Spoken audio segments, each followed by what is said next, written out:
you know, it is what it is. Fortunately enough, though, we have the match ready for you guys, and we'll get into the ban phase now. Heroic will be taking care of the first offensive ban, as they will be starting off on defense. Let's get into it, ladies and gentlemen, and see who will top out our first game of the day. Should be important to note that DZ needs to brace themselves. They got a doubleheader here right now. They need to get ready to play against W7M rematch versus them immediately afterwards. So we'll talk about that in a bit. Interesting initial ban, though, coming in as Osa is actually going to be knocked out first. Don't believe I've seen her banned before, at least not in international competitions. So that's going to be a first. Second one makes perfect sense, though, as Thatcher has been the pick of the litter for quite some time. I will actually remind you of the last time we saw an Osa ban.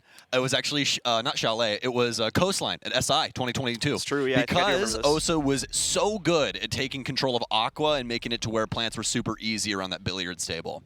So, and that's more than likely why we're going to see her banned here as well, as Osa does really, really well, whether it be, you know, setting up just outside of a breach or making it to where a plant spot that's a little risque can potentially be something that you can actually stick and hopefully find your team around. But past that, all of these bans making too much sense. The Thatcher, Mira, and the Kaid coming through. Obviously, the Kaid, kind of the counter there to the Thatcher ban coming through. Got to make sure he's off the board so you can't lock up these walls for free and make it overly complex for the offense to try and get rid of. All right, so let's get into it, ladies and gentlemen, and see what exactly these teams will be able to bust out inside of the first few rounds of play. DarkZero on the attacking side here. Not going to throw any surprises in their initial pick phase, and for the most part, you could say the same about the defense. We do, of course, have that Echo pick coming in, which is going to be fun to pay attention to, but we've seen him be able to kind of sneak his way in from time to time if teams feel that he's going to be useful for their method, especially considering the amount of visual clutter on the roof of this site, too. Probably a good chance you can sneak one of those yokai drones into a corner and leave it unnoticed, and it's just a good piece of insurance more than anything if your team is going to end up getting pushed out from that main balcony wall, leaving you with not a whole lot of options for retakes. Yeah, it makes things quite difficult, but as you can see, Heroic, they're not just focused on the site, and that's exactly what you expect out of a lot of teams for the defensive end of Border. They're going to try and hold on to this entire map. This is what we saw from Team 1 yesterday in their matchup, and they did a pretty bang-up job of shutting down Direwolves and making things really, really difficult, even just from the jump. Just trying to get off the balconies and into an initial room of the map was way too complicated. They continually lost bodies, and the overall aggression that we saw from Team 1 boded extremely well. Will Heroic wear a similar hat? So still a bit of reconstruction being done here by Heroic as they move themselves into it, but Bruno and the rest of this squad, they are more than prepared for the action coming in from DZ. Eclipse is going to be the first to try and work his way in, more so just setting up the utility more than anything at this point, though, to prevent any aggressive runouts from Heroic. It seems like DZ possibly expecting that. And of course, DZ, as we talked about in our pregame, is that kind of slow-playing team. We do have a build-up over here towards the jail position, and of course, we saw a breach on the inside of it, so some counterplay maybe being mounted at the moment here as they try to get an open. Nitro is out, but it's going to go a little bit too far, unfortunately. More importantly, the players from DarkZero are able to get out of the way of it, so no damage connecting there, although it was very scary for a second. Well, and the other thing past that is look at the amount of utility DarkZero's already used. I mean, it's just detention. They used frag grenades as well as a decent amount of their stuns as well, but fortunately enough, Hyper should still have some concussions and things on hand with his lifeline, but past that, Heroic still have this entire defensive setup to be able to abuse upstairs. I mean, even to the point where they're confident with having this entire wall actually soft for box. So DarkZero are going to have some lines of sight to be able to abuse, but this overall defensive setup might run a mockery of things. Benjamaster being spotted out and to some extent hunted right now as he goes over towards the east main staircase here, waiting for someone to potentially try and peek him from that primary doorway. It's a little bit premature for this right now, but he does catch the player by the window. Doesn't want the challenge, though. He knows the time is already relatively low, so he doesn't necessarily need to take this 50-50 fight. Better to back away from it, try to recenter it. Unfortunately, still going to continue to get spotted out here, but his team has managed to scavenge, it looks like. Not just a visual bug there. DarkZero still work their way forward with their own drones to continue to clear out most of this setup.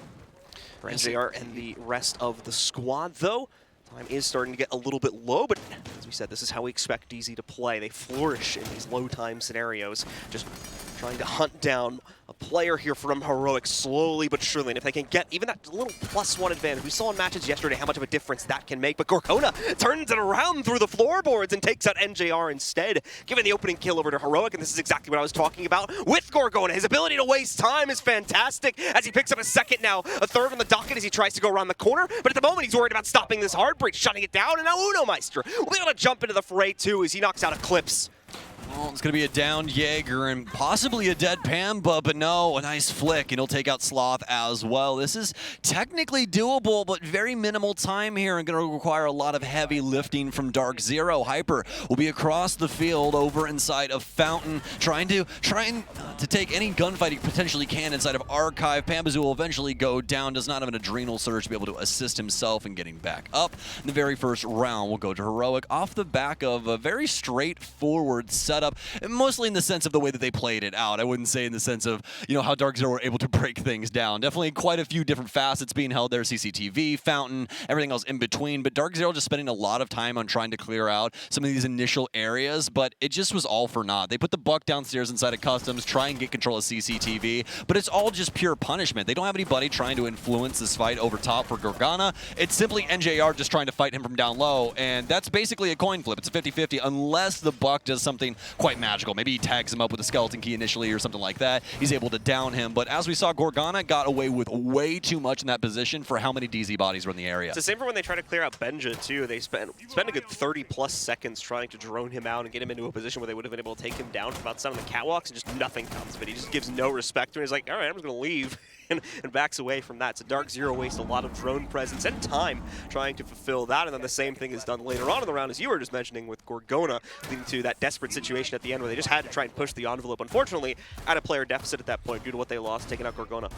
Attackers are moving out to locate a bomb and defuse it. Well, with that being said, my friend, round 2 is with us. As we'll start things off here, DZ won't be changing things up all too much. The buck will be out of play, though, bringing some extra soft breach in its place for NJR. Also have the Finka along for the ride. Canadian will be on the Yana this time around, and obviously we still have the hard breachers to assist with getting some of these walls. I believe it all starts with detention, if I know my walls correctly, and yes, I do, so there we go. So I'll be able to get rid of that with his initial impact, but I do believe that they only have one more, and they do. So Eclipse will set it up again, and that will actually not be it, unfortunately enough for Sloth. Sometimes those impacts just do not work out, not close enough to the exothermic charge of Eclipse to be able to destroy it. Grizzly waiting for his first chance to frag out here. More than anything, deny drone presence. This is now Gorgona hiding out on the inside of the security position here, giving him more of that presence to play into. Away from that for Heroic here, continuing to waste this out. Time that is. DarkZero continue to play their own style of slow-paced play, and it continues to work for them too. This time a much cleaner opening kill, catching the Jaeger, obviously now in the hands of Grizzly, with Gorgona changing over to the Malusi. He'll still have the majority of the ADS is supporting him on the inside here, but the early loss of Grizzly certainly not going to help the Heroic roster. Benja trying to jump out for a little bit of a free fire there, but he's a bit late to the party, unfortunately. That player is coming from the other side and is not going to be accessible with that barricade up. But halfway through the round now, unfortunately enough, DZ, although it is a slow burn, they've gotten their initial frag, and this is something they've been quite dominant with throughout the NAL, and form that they're more than likely excited to be able to show here inside of round 2. Gonna be a lot of cross angles here, just trying to see if they can get any Heroic member to slip up. NGR's found some space here inside of Server, but it's just gonna take Canadian to swing on to Sloth, who is a little bit mispositioned at the bottom of Metal, making it pretty easy for DZ to pick him off, and this is starting to look more and more like a potential site plant, but they have to worry about this verticality. Gorgana's still up here with another member of Heroic. They could try and drop in, but that's more than likely ill-advised. Really want to try and abuse verticality up here if there is any angle set up to try and support that. Gorgana, speaking of angles, has to deal with the angle all the way towards top east, but that's going to guarantee the plant for DarkZero. Heroic will pick up their first frag, but it's going into the post plant. Yeah, still down to a 3v4, and look at Gorgona's HP as well. Just a tiny little sliver remaining. One bullet, and he is dead completely. Benja, though, sneaking in through the back. He might have a chance to do some real impact here, but look at DarkZero's post-plant positions. They are so strong.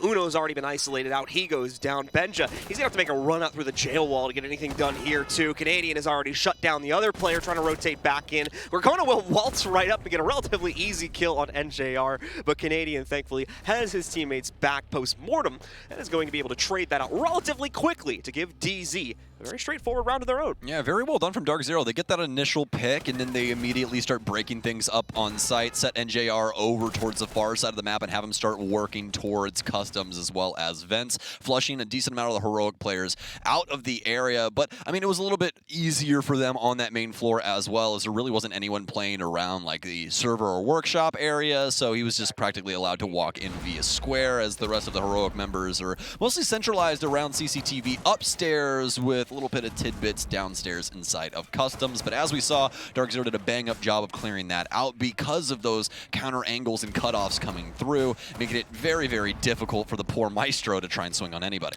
Unfortunately, on top of that, too, Gorgona really wasn't able to bring as much presence as I think he would have liked to have been able to do from those top-down angles that were set up inside of security there, just not really slowing down DZ, and they didn't honestly need to pay much mind to it. You mentioned, of course, in the post-plant, they started having to watch out for it, but that was really only the first time it truly became a threat for DZ, and thankfully, they had already backed away from the site and had some pretty strong post-plant positions by that point, so Heroic might need to take another look at that custom setup should it come up again later in the half. But for now, they are going to switch away from it and go over towards Tellers. We will still see some extended pressure, of course, as you guys can see before you, not inside of those CCTV and that customs area. But still, it will mainly be just an extension here to waste time and hopefully give them an extra kill or two. Yeah, this is something that you're going to see time and time again on this map, no matter what the site is, just given how small the map is. Yeah, you can try and centralize yourself over the top end, but if you're able to deny map control across the board, that's just going to bode better for you here on a map like Border. So drones out now for DZ, specifically for NJR in the current moment, as he'll be looking into CCTV and more or less looking into Gorgona's soul currently, as he's at the back of Horseshoe, has a deployable shield here to assist himself with the CCTV window, has to worry about the break room door as well, but he's been here before, so shouldn't be too much for him to manage. So it goes all quiet here after the first minute has expired. Panba still hunting for a first potential target. Was able to lock it down in the previous round, and it's certainly going to look to do so again here as he encroaches on that security territory where we know we've got at least one player from Heroic looking to waste time, potentially a second one supporting that one as well to try and maximize the negative impact against DZ's push here. But so far, Gorgona not really able to pull off a whole lot. You saw that peek there, immediately gets hit by a bullet, so going to have second thoughts about that, but unfortunately the pressure is going to continue to barrel down against him. So now the window player's creeping up as well. He'll hear that audio cue. Look, again, tries to peek out and immediately pays the price for it. Gorgona really just locked down right now inside of security. Can't do much. Well, he's got Benja here, which means he needs to play time. You want to see Gorgona hold on to his life as long as he's able to, as DarkZero are wasting so much time on this top floor. I want to remind everyone at home, the site is actually Tellers. Heroic is completely on the west-hand side of the map at the current moment. They still have the verticality to drop back into sight, but Gorgona has wasted so much time, and now Benja has a kill. Pambazu will be able to trade it out. NJR with a big pickup from the nade, but with a minute remaining, are they able to break the back of this defensive setup? Uno will fall back into the site now, playing into the backside of the bathrooms here, but Panba's rampage continues. He's able to knock out Sloth, bring it down to just Uno and Grizzly to clutch this out in a 2v4. 45 seconds, so they can try to waste out the time here, but once more, DZ seems to be set up here. They are locked in on all these rotates. Uno Meister trying to creep up. He knows he's got a drone somewhere in front of him too, so he's watching out for that.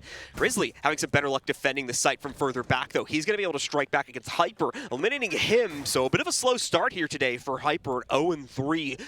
We saw him be a big proponent of this team inside of both the NAL stage and, of course, one of the earlier matches for DZ where they took down G2. Uno will miss the opportunity on that cross, though, so the plant will begin to go down. That's going to spur Grizzly into action, gets a player off the defuse, and with that, that's going to prompt us into our last two gunfights, where once again, DZ cleans up. Someone as expected here, just needed to get them towards that endpoint.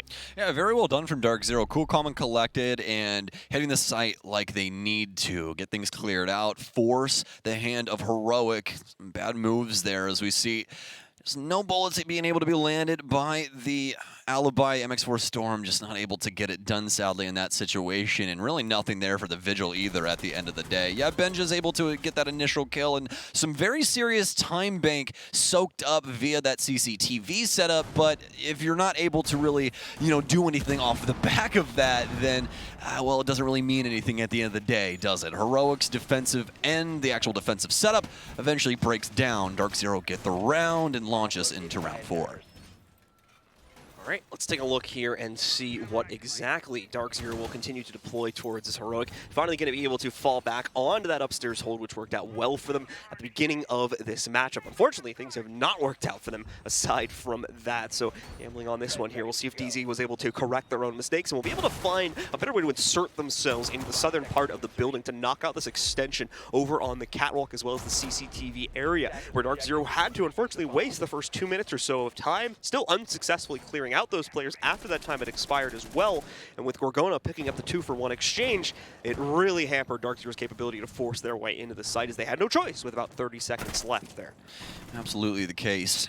Some shots back and forth between the DZ and Heroic members. Gorgona will be on a forward position here and has an attempt to try and kill the Valley player. Pambazoo seemingly aware of those. This is one of the most common peaks on this map. You can see him working for the break room door here as well. Thankfully, they made those AC units outside a little bit taller, John, so you got some more cover to play around there. You don't just have prone on the ground and pray to God that you don't get tagged up by somebody. But either way, Gorgona will be able to at least deny this for a little while longer. Hyper with almost a fantastic play there, just on the tip of Gorgona's head, and that could have been it, but fortunately enough for Heroic, he won't go down just yet.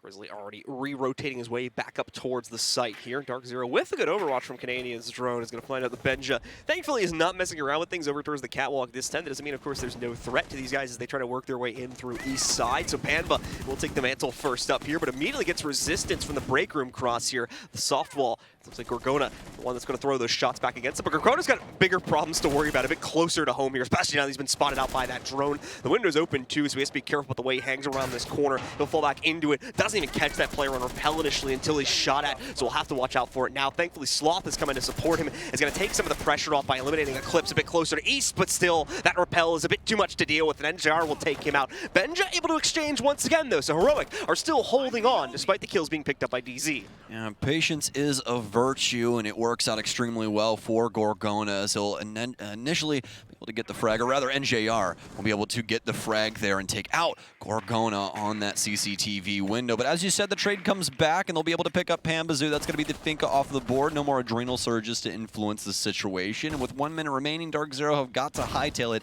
towards site. They've got the case down outside the main door as of right now. Grizzly on kind of a cheeky position, one that got nerfed a little bit here for Border in the fix, as they added some boxes up there so you can't play as far back on top of the server, but still a pretty cheeky angle if you're able to catch somebody walking in through the box door. And speaking of the box door, this is where NJR is going to be playing right around the lockers area. Potential nitro cell from underneath from Uno. Could be in the wings. We'll see how it lands, and it's actually going to be from behind. Hyper with his initial frag will save the life of his teammate, but NJR will also go down. Canadian sneaks inside a vent. He'll be able to pick up one. That's the equalizer right here, but we still need to get this case down, and in fact, it's on Canadian. Grizzly trying to find some space, but a misstep. Canadian rats out as he just lays on the ground, able to get the frag, and now Sloth with the potential to actually shut this round down as he fries NJR. He can't find the elbow of the other player, but Hyper will finally shut that down as well. It's a 2K for Hyper, and what a round for DZ. Sloth, a near clutch coming out from him, though. Very impressive performance, even though it doesn't pan out, but at the same time, DZ really asserting their control over this attacking side here, taking another downstairs hold. To correct myself, obviously, I did mention that it was probably going back upstairs, but that was not the case, so Heroic now needing to potentially take a step back here, think about how they want to approach things. They will call for a pause on the outset of our 5th round and figure out what exactly they need to change up here, how they can throw their aggression at DZ more efficiently in order to slow them down or just make these late round gunfights a bit more palatable, because aside from the first round, they have failed outright in this department. Yeah, DarkZero are looking very dominant inside of their openers. I think they're doing a very good job of calculating things with their intel game, you know, especially with Canadian. And we were talking about before the match how Canadian can really make some plays for himself in some of these calls, and that's exactly what we saw inside of that last round. He sneaks inside a vent, he sees the entire play for himself, and is able to get so much done for DarkZero, all of the back of his teammates inside of that early game, getting those initial frags and making it quite difficult for Heroic to try and fend off the remainder of DarkZero's push. And well, done quite well. Canadian wearing a multitude of hats in this situation and able to frag, able to call, able to do it all at the end of the day. Armory Lockers, though, is going to be the next site here for Heroic. This tactical timeout might be a little bit longer, just to let you guys know. You can already see the mic is up for Mr. Officer. That's because Heroic could hear their coach the entire time. DarkZero could not, so they're going to get that fixed up, and then obviously DZ will be able to talk for the allotted amount of time that coaches have, and then we'll be back into the match. But John, how are you you feeling about DarkZero and their current dominance inside of this opener? It feels like their pacing is really strong, especially after the first round. It was a little lackadaisical, a little slow, but they definitely picked up the pace. I mean, that's DarkZero, right? Slow play on the attacking side. That's kind of how they. I'm not a huge fan of it, just because it's like it's such a slow build up every single time. But it works, right? So I'll say this. It almost feels like they're an FGC player, right? It's like, all right, I'm gonna use my first set. I'm gonna use my first set, and we're gonna kind of just play some footsies. We're gonna feel you out. That's really what DarkZero are about. And as soon as Canadian has the understanding of his opponent, he's like, all right, let's play the game. You know, it's honestly very interesting, and I really like the style of call that we're seeing here at LAN. This is something that I've always appreciated Canadian for throughout the history of Rainbow Six, and we're seeing it yet here again on display. DarkZero is like you know, like how every video game has like that one part where like the walls are like closing and opening, and you have to like wait for like that perfect opportunity to run right through them and not have to stop in the middle. You have no idea how much Crash DarkZero Bandicoot is the team I've played that in my waits for that opportunity, basically. Oh, so they're not me, and it's like, I have 17 they don't lives. go to like that halfway checkpoint, that little alcove you can go on the side, then not get smashed. Like, nah, I'm doing this whole thing, and then they make it up by like 2 inches. Like, yeah, they're like you playing Mario in 64 for the first time, and then you hand it to a speedrunner, and they're like, all right, well, like it's the completely night and day difference. But to talk more like specifically in game, like just huge abuse of the drone mechanics, making sure they have every single point of intelligence possible. Nades. And also they abandoned the buck early as well, because they're like, yeah, it's just not going to work for this current position. It's been really well done, especially with the patience that we saw from NJR inside that last round of Gorgona. Yeah, so DZ really using the full breadth of the toolkit they are given inside of Siege here. And it just oftentimes takes a little bit for them to execute into it. Get some replays going for you guys here too, as we're now getting ready to jump back in. The prep phase has already begun for the 5th round. You guys will be seeing that in just a moment here. Take a look and see if we got any interesting picks. And it's not looking like things have changed up too drastically for the most part. Benja is going to bring Wamai into the fold instead of the Jaeger they were previously using, giving them a little bit more mobility, as well as versatility with their utility mitigation here. Obviously, just having the capability to throw like 7 or 8 of those magnets throughout the round is going to be a bit more flexible compared to the 3 ADSs, which are a bit cumbersome to move in the mid-round as well. Yes, indeed. Although with the ADSs, you do have better opportunity to claim a multitude of things from the offense. That's the big caveat to that. But the big thing for Wamai is not only is he a counter to Capitao, the only one that actually exists in the game, but as John was saying, he gets those discs over time, so he can continue to apply those where needed. So we should see that throughout the rest of round 5. Gorgona will be on Valkyrie this time around, an amazing character when it comes to Siege. One of my favorites, and I'm sure a lot of favorites of people at home, but unfortunately enough for Heroic, theirs is going to die pretty early on. Eclipse with a pretty heads-up play, very aware that there could be some aggressive swings coming out from the balcony, and he's surely correct. It's the opposite, unfortunately, for Gorgona. He misses the note on Eclipse there entirely, so he's not going to be able to respond to that 0 damage going back onto him. Canadian, of course, going to be zooming around with this Twitch turret, knocking out a few of the default cams, so no trouble with that. Benja now going to be thrown into the hot seat, though, as he's lone holding this position inside of CCTV. It becomes incredibly more important, as Stokes talked about before. This is the extension point that everyone plays into on this map, and especially with us now confirming the fact that we are on an upstairs hold. Nice find from Benj there. Catches the Twitch drone just when Canadian had gone off of it, so that will remove that piece of utility. Not necessarily why Canadian's gone for it, but either way, Benja able to survive and thrive, despite the fact that he's got that drone you guys just saw on top of him there. Able to pick up another kill for himself, equalizing things out into the 4v4 and making up for earlier, but this nade is going to force him out, and he's not able to get the kill. Panda baits out his opponent, hook, line, and sinker, and Benja will now falter, giving the advantage back to DZ. A lot of solid nade mechanics coming out here from DarkZero. An uncooked grenade provokes the Heroic player to make a misplay, and that's exactly what happens. I mean, you got to give him the benefit of the doubt there. As soon as you see that red indicator, I mean, I'm sure everybody's heart stops. Exactly, and we saw that yesterday, which I can't remember which team it was, but as simple as, you know, bouncing an uncooked grenade off of a door just to hold space there for some time because they don't know when it's essentially going to go off. I mean, there's a bunch of different ways you're able to abuse those. And speaking of abuse, DarkZero practically beating down Heroic at the current moment. It's going to be another frag for them as they pull ahead by 2 bodies. Yeah, unfortunately, Heroic is far too detached on this specific round right now. No refrag capability at the current moment. Every single kill has just been a lone player just chilling on their own. Like, for Gorgona and Benja, it kind of makes sense because Gorgona misplayed at the beginning and then, like, just as a result left Benja on his own, but Grizzly going down as well with no refrag capability. That's where things are starting to get a little bit ridiculous in this department. Yeah, absolutely. I mean, you can just tell from that across the board here for their kill feed. I mean, there's no one really that's even above 5 at the current moment. Most kills is Benja at 4, and everybody else is really just trying to pick up the pieces. Heroic, worse for wear. Uno's going to drop down the hatch as Mini no longer safe after NJR destroys the wall, and now the plant more than likely coming in soon. That's going to be on Eclipse. Where's it going to go down? It's going for the half wall here. They're going to be able to find him. He's going to bailiff this out. Won't be able to find him after he makes the move, though. Some pre-fires through. Pamba will take down Sloth, and they know exactly where Uno is, and they've already shut it down? Question mark? I thought they had it there for a split second, but apparently we wanted to reload in the hallway instead, Canadian. Not exactly the best idea you've ever had, but you're more than likely going to win the round anyways, so who really cares? Yeah, Uno just pre-firing every which way he can right now, and he actually nearly got Panba a few seconds ago too. Panba's out of adrenal surges, so he's not going to be able to boost himself up at all here. Thankfully, Eclipse and NJR are well in post-plant position at this point, so there you go. Just a matter of waiting for us to build up to that point as Eclipse will have the cross to shut him down. That unfortunately, Uno is not going to be expecting. And again, losing that round pretty much for the reasons we talked about earlier in the round. They're just losing far too many players earlier on in the round with pretty much zero capability to refrag, and as a result of that, it's a straightforward push from DZ into the site, with them having that massive advantage.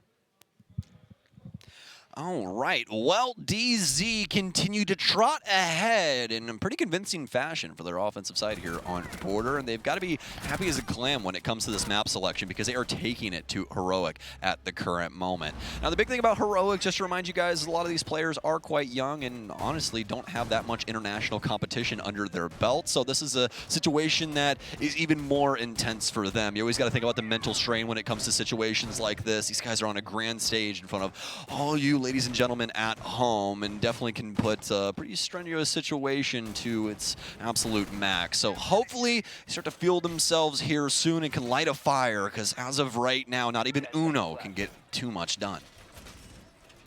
So Thoreau continuing to struggle. Pay close attention to what they're going to try and pull off here, especially inside of the first minute and a half of play, because that's where they've run into the most issues here. Definitely showing some capability to refrag or just frag out in general when it comes to the site play, but oftentimes losing far too many of their extended players, whether that's Gorgona, Benja, or someone else, leaving them really with a shell of their former defense and just not enough player prowess to be able to fight off what is usually the greater strength coming in from DZ.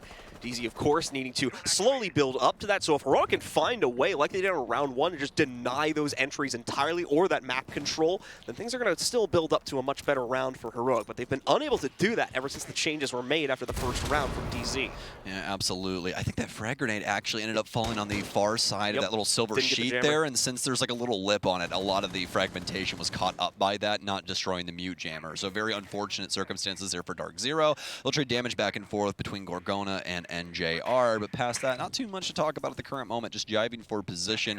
Canadian does have Flores in for this one, so we'll see these Rotero drones finally get some use here, which is going to be really strong just given the circumstances of how Heroic has been playing out the map. They really like to try and make these defensive standpoints and stick to their guns around deployable shields and everything else in between, and that's a direct counter right there.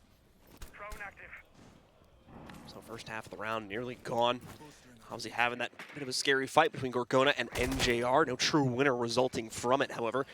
Except for the fact that NJR is still going to be boostable back up to a pretty healthy amount of HP, so he will end up with the better of the two health pools once they back away from each other. Aside from that, though, Benja's still wasting time inside of break room. More than likely, Gorgona's still somewhere nearby, also with the capability to refrag if the need should arise in there. He is a little bit further down 90 with a quick rotate to the inside of security. Also with those down angles, too, if he wants to try and see what's going on inside of the jail area. Oh, that's a nice position of a magnet right there. Is going to eat up one of those lifelines. No one from the DarkZero side sees it, so second time, DarkZero has unfortunately missed out on a piece of utility this round. This could start to build up towards something a bit more troublesome in the late round if they're going to continue to struggle with it. But let's see now as Benja's being tested, and he will ace it as he shuts down Canadian. First off here inside of the round. Only a minute left too, so this is Heroic finally wasting that time, playing a much more patient game, just waiting out the pushes from DZ, and it's yielding massive results. And Jared's been able to trade that back though. He finds Gorgona over by the metal stairs, so the position now a bit more exposed here from Benja. Let's be careful about how he plays out the rest of this round, but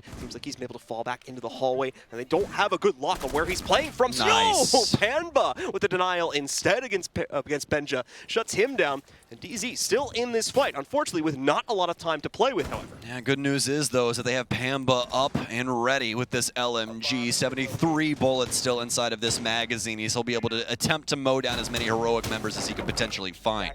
NJR will start breaking up the wall as Bambazu will actually go down to Uno, but a nice move here from Eclipse. What else would you expect out of this man? The plant now going down inside of Mini. NJR with the overwatch here, but potentially 0 heroic members aware of this. They try and play it out with the Yokai. Not enough damage here from Uno, and he's been read out. He's trying to win this with a bailiff, folks. Peeking back and forth. He's getting some good damage off, but they're eventually going to have to reload. Sloth is going to take some damage from downstairs, and he knows that Eclipse has to try and hightail it back up. He will not have the opportunity to try and pick Uno back up, so this is indeed a 1 versus 1. Eclipse will take him down via the wall in the other room here, and be able to pick up Sloth as well. Fairly straightforward affair here for Eclipse. Heroic not making it too difficult on him in the clutch. DZ still able to close things down for themselves. So heroic, no, man, that was the worst adjective to use there. Heroic half was what I was going to say for DZ. Oh no. Yeah. Yeah, I was like, where are you going with this? We'll change it. A good half for DZ ultimately. Pretty solid, you could say. Pretty decent at 5-1. As they take control of every single round after the first 5-round streak. Possibility to go for a straight 7 here too, as obviously they only need 2 more now from the other side. And it is going to be on the defensive end of it. They'll be able to more than likely go into, actually no, not going to go for the lockers hold upstairs. They're also favoring the ventilation start, it seems. So they'll be going down there instead. I'll also get my terrible pun in here. That was a pretty mint half there from DarkZero. Ha ha ha, you like that one, don't you? Not everyone's going to get that. Oh, that's a sneaky one. Sneaky beaky, my friend. And yeah, it's just DZ's going to head down to vents initially, which kind of threw you for a loop. And honestly, I can't agree with you. I think the big thing about vents is that you really have to be aware of where the positioning of the offense is here, because like we saw in the previous round, they have excuse me, they have direct access to the site from outside. To be fair though, the situational awareness from DZ, at least judging from the attacking side, has been second to none here. Somebody's trying to poison me. Something. I don't know what's going on there. They have been locking down these early rounds every single time. I would say an exception would be that last round there where things got a little bit dodgy, but for the other 4 out of 6 rounds, they had complete control of the map with no chance for Heroic to do anything in response usually. Well, it goes back to what we were talking about earlier with Heroic and just not really being able to fire on all cylinders, because as of right now, Benj is really the only saving grace for them. He's been that one beacon of hope that's gotten some multi-frags and situations where Heroic can definitely, you know, pull out the round, but they haven't been able to build off of those blocks, so it's made it extremely difficult. But as of right now, past that first half, DZ playing things out in a very similar fashion. Canadian, you madman, simply holding the window. That little window break is all he needed, and he'll take away Grizzly. A nice shot here from Uno, though. Hyper will trade it out for Sloth, and Benja comes back. I mean, it's a hell in a cell at the current moment. Eclipse will go down as well by a cross angle here. Gorgona, he snuck inside with the Nook. Might be able to get another one, but no! It's going to be NJR and Hyper that knock it down to Uno. It's back and forth in between these two. Uno trying to make an aggressive play. NJR, he's been slammed. 1 minute and 50 seconds remain in this 1 versus 1. Uno versus Hyper has been brought down to this pretty much infinite time to play this out too, because of how fast Heroic were able to work their way into the site, mainly because of the advances from Gorgona. Uno heard that for sure. He's heard the beepers, he knows the rotates there, but at the same time, Hyper is going to be aware of this situation too. He's even telling us, he's like, I know he's there. I know he's hiding out inside of the check. Uno will just wrap into it. Might even try to go for the play here. Wraps out and he sees him. He's got that confirmation, knows he's nearby. So now that he knows he doesn't have to worry about anything, he's going to fall back. But obviously Hyper, more than likely going to get that cue from the beeper too. Drone goes down. They'll preset this to watch out for the rotates. Unfortunately for Uno here, he still needs to wrap himself back down into the site and find a way to best Hyper. Not going to be able to isolate him so easily. Hyper immediately moving after being spotted out by that drone. Uno goes for the drop, but he's not ready. However, the quick correction from Hyper. Snapshots onto Uno's head and takes him out, giving DZ their second to last round. What a shot from the birthday boy as Ace tries to drop down the server hatch. DarkZero will put on the clamps and lock this up. Heroic, they look like a shell of themselves in the EUL at the current moment. It's NA dominance, and no, I did not relish in saying that, I promise you. 6-1 right now for DarkZero as they are showing utter dominance at the current moment. A fantastic start by Canadian here, eventually gets taken down by Uno, but it's the trade game past that that gets DZ and Heroic down into the 1 versus 1, where yet again, they cannot get it done in the clutch. So things continue to look excellent here for DarkZero as they're only one round away from locking it down. Still not feeling the upstairs hold either here, as it's not necessarily a site that they seem to favor. It's going to be Tellers, where they will try to put themselves into a final position to win out this match, and for Heroic, put them against the wall here.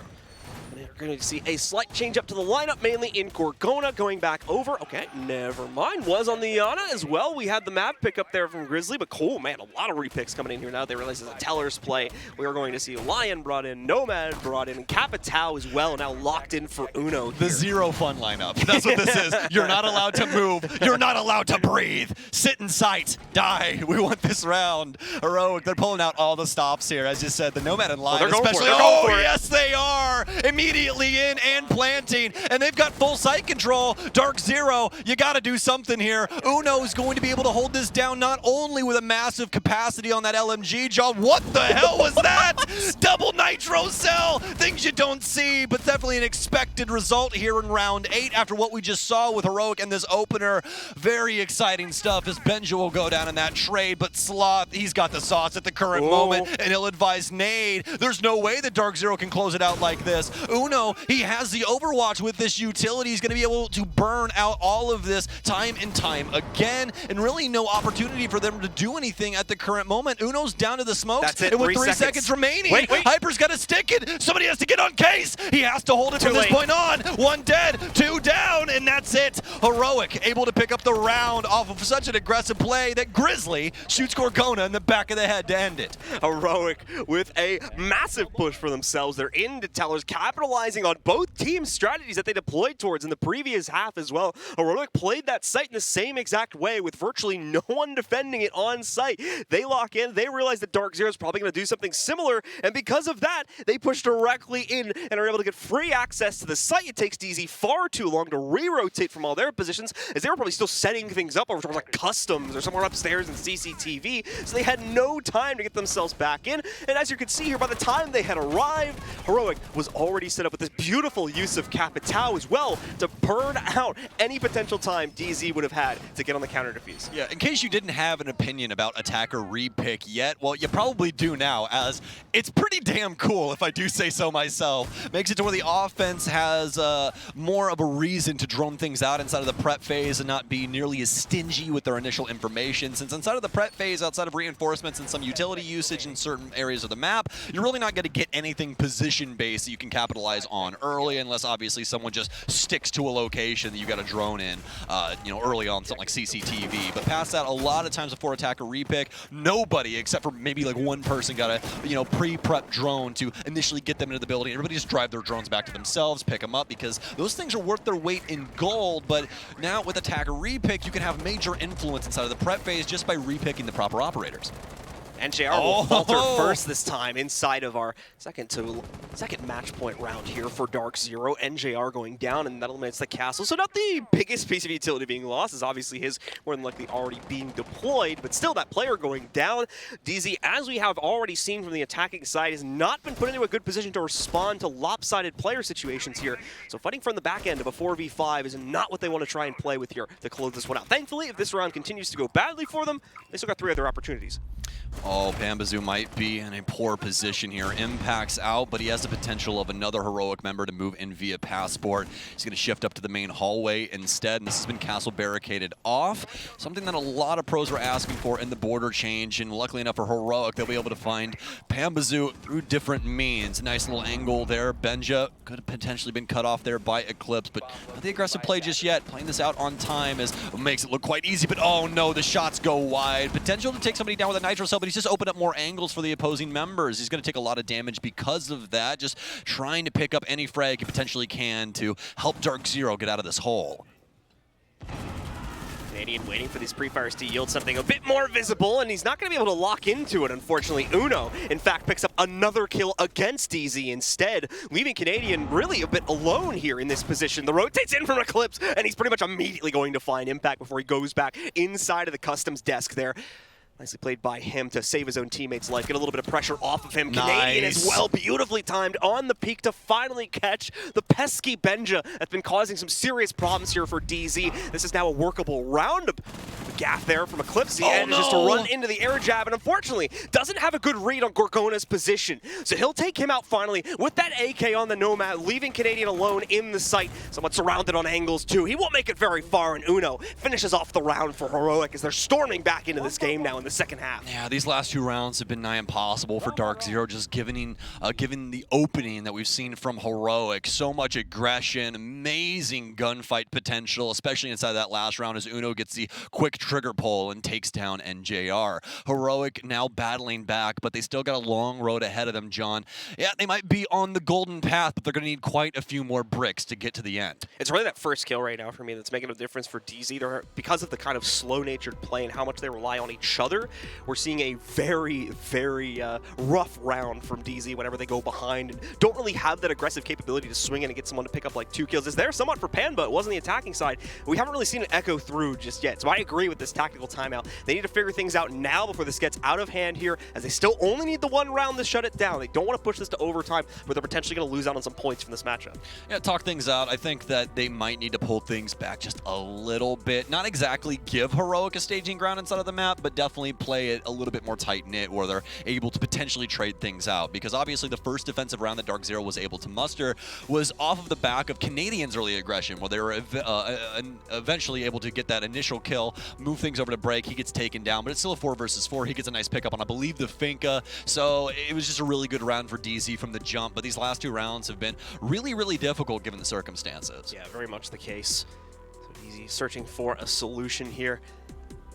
Very, very quiet amongst the roster for DZ. Just trying to get a good look at the faces, see what the attitudes are like. More than anything, just focused, wanting to get themselves over the hill and into the winner's circle for this game here. As keep in mind, we mentioned this earlier too, this is only the first of 2 games that DZ needs to play. Obviously, we'll give them about a 15-minute break or so before they play their next one, but still having to brace themselves immediately to go up against a team that they already struggled against yesterday. Certainly going to be a task they need to prepare for. So a lot of mental strength needed for DZ here today. That's on top of the fact that, too, for anybody who didn't miss it, we did update our rules regarding how we're handling teams I was going to touch on that too. Mexico City, which does mean that for the next matchup, DarkZero are going to be playing on the live client, the online clients, which is not a situation that DZ is used to playing. DZ plays in the NAL. For those who don't know, the NAL is played entirely on LAN from a venue in Las Vegas. Yes, indeed. So the last time that DZ played a competitive match in an online setting was months, if not years ago. At this point, it's years ago. I would say early 2021 when we had that that one-off invitational event. I think like February or March of 2021. That's the last time I can remember it. Yeah. I'm trying to remember if our quote-unquote NA major was online or not, but I can't exactly remember from the top of my head at the current moment. But either way, yeah, exactly as you said. And just to clarify, just to give you guys the full little breakdown of that, of any team that is playing inside of a matchup is based in Mexico for this event, it will be taking place on the online clients. If both teams are here with us here in Charlotte, they will be on the LAN build, just like DZ and Heroic are here. So for some of those that don't know exactly, it'll be a big difference for the teams in Mexico for their ping. And also, there's a couple of different things that interact a little differently, just utility-wise, between the LAN build and the online build. It's mostly just Sledge's hammer that can be a little finicky sometimes with the LAN build, actually, not the online one. So, but either way, though, shouldn't overall have too much of an effect on anything. So past that, though, about 30 seconds in here into potentially the last round in between these two, unless Heroic have something to say about it. 30 seconds gone from the round here. And as you would generally expect from a game like this, not a whole lot going to build up. Heroic using those Flores drones to be able to knock out some of this utility a bit deeper inside of the vent positions. But aside from that, not a whole lot building up here. That drone's actually probably going to be able to spot out the player just below the hatch drop there inside of vents themselves. And then aside from that, DZ continuing to play a very slow game. As you said, in some extent, pulling this back, but oh, the timing for Sloth is so unfortunate. He unscopes just when the cross comes his way and has missed an opportunity that almost certainly would have led to an opening kill for Heroic again. This is exactly what I wanted to see from DarkZero. Look at the positioning of Canadian right now. Yes, they did give Heroic a staging ground, but please respect the time bank at the current moment. We're about halfway through the round. This is to be expected. This is very classic Siege, and they found the pick that they so desperately needed. When Heroic actually comes into the building, as we were talking talking about in the pregame. This is a very congested map. Things get very hot to trot early on, and it already is yet again as Heroic fire off 2 quick kills on the DarkZero members upstairs. Immediately not only exchanging out their initial loss, but now taking the advantage with a second kill. This is big news for the Heroic fans here, where they still need to win not only this round, but 2 afterwards. They're going to continue to play this cautiously despite having the player advantage. Only taking that upstairs control, still needs to make the transition down onto the first floor. NJR is looking for an opportunity to try and smite one of these players through the floor, and he nearly gets it against Benja, but no, the bars betray him here and do not allow him to get the damage necessary, so Benja will stay in the fight.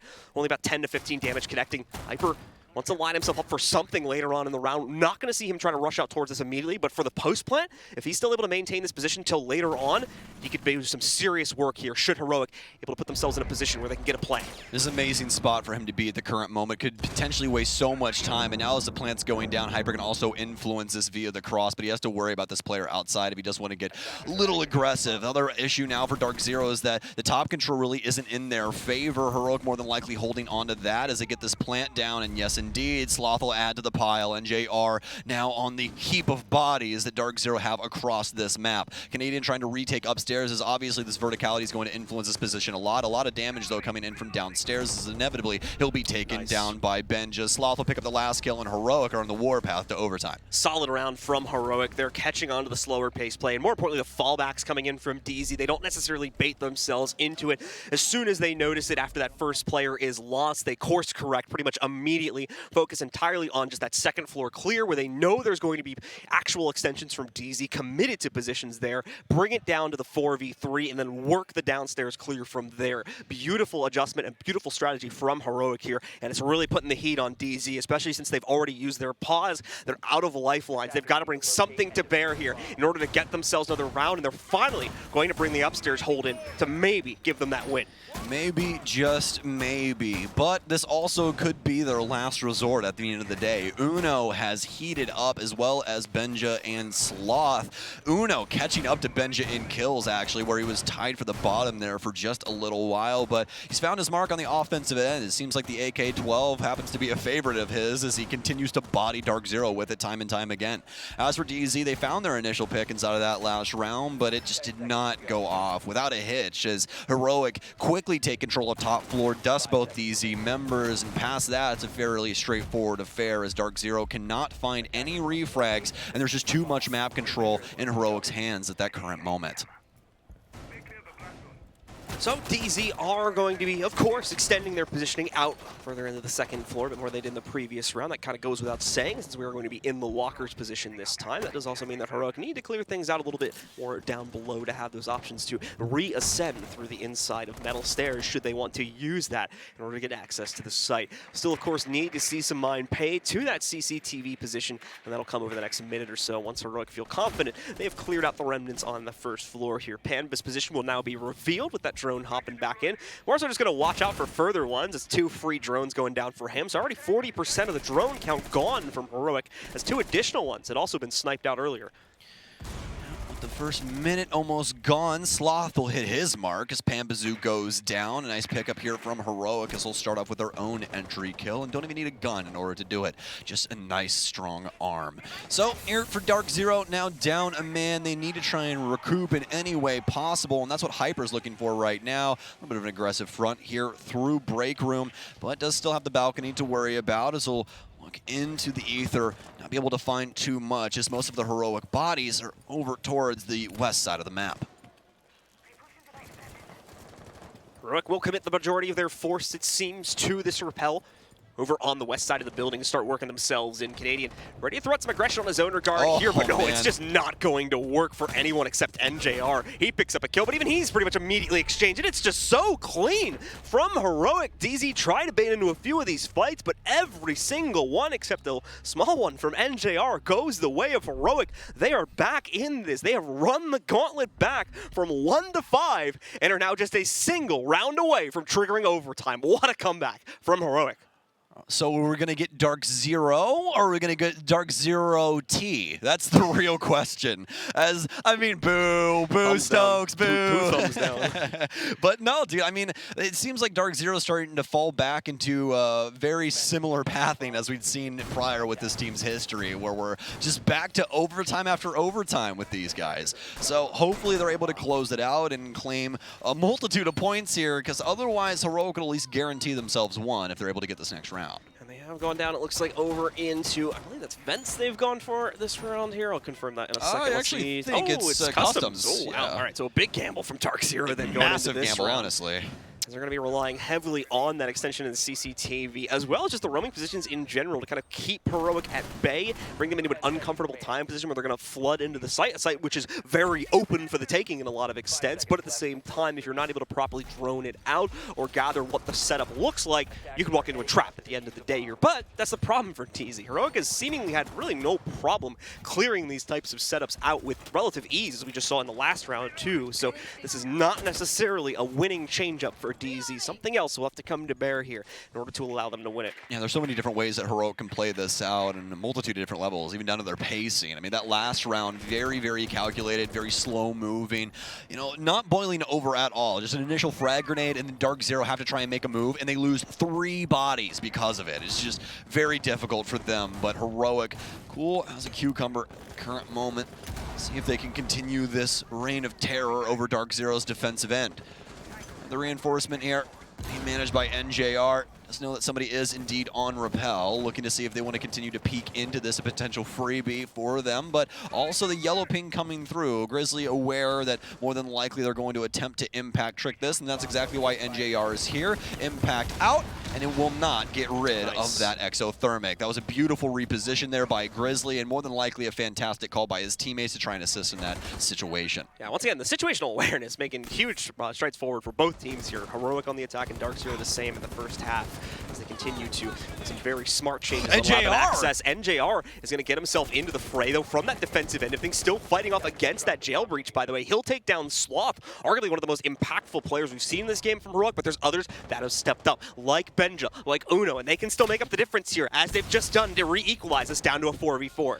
Will be an air jab here on the stock window. Heroic, they've got to find a foothold in order to try and build some staging ground against this DZ onslaught, as they've finally found some footing. Uno's going to move in on Passport. They've got the cross, but Uno's been downed outside, and he's dead. Hyper's got the verticality. He's not paying attention to the ceiling, and on a map like this, that is more than likely the most hostile area to be. And now the cross here from Heroic. They have to try and battle back, but Canadian shuts down Gorgon. It's a 4 versus 2. Heroic have got to pick this up, but they simply cannot unless Grizzly has something to say about it. It's a 2K for him. Smoke out here to try and assist with these crosses. Has a bulletproof right in front of his vision. Not able to get the motherboard there. Finally able to tag it up and destroy that camera, but more than likely looking to see if he can potentially get a plant down here. Won't be over to overheal himself. Could fake this out and see if he can potentially get a DZ member to swing. That's exactly what he'll attempt to do. Procs the beepers. Might be faking this plant just again. You can see all of those yellow pings coming through as Heroic try and get out of this round. Another shot, and he'll take down Canadian, but where's Pambazoo? It's a triple. He's got the pistol out. 15 seconds remaining. Grizzly, it's all down to you. Yes, the name of the team is Heroic, but you're going to have to make some heroic plays here. He fakes the case once again. Audio cues. That's all he's listening for. He knows the players around the area. It's a shot from Pambazoo. DarkZero shut it down in regulation after such a hard-fought round from Grizzly. That is such a heartbreaker for Heroic as well. That's a tilter if I've ever seen one. Heroic bringing it all the way back. So many rounds going into their favor. Such a solid number of those rounds too, being great adjustments from them, change-ups just to get over the hill and into a winning position for that round. But unfortunately, it takes us back to the first half, where unfortunately they just weren't able to bring anything to bear on their own defensive side, and as a result of that, fell down 1-5, giving them far too much of a deficit to come back from, as we've seen. DZ had those 4 to 5 rounds in a row to win out just a single one, and they finally do it. Unfortunately for Heroic, on the very last one. Yeah, that was an extremely offender-sided border, but it's to be expected on a map like that. And, I mean, you have to give it to both teams. I think we saw some very stellar gameplay when it came to that side, but those defenses, man, just nobody could get it going. It was always extremely tight-knit, nobody really being able to just get one over on the other team. Like, oh, yeah, we had 4 bodies up. It's really nitty-gritty, down to the wire for a lot of those instances. All right, ladies and gentlemen, we're going to go to a quick break. When we come back, we'll be breaking this game down for you.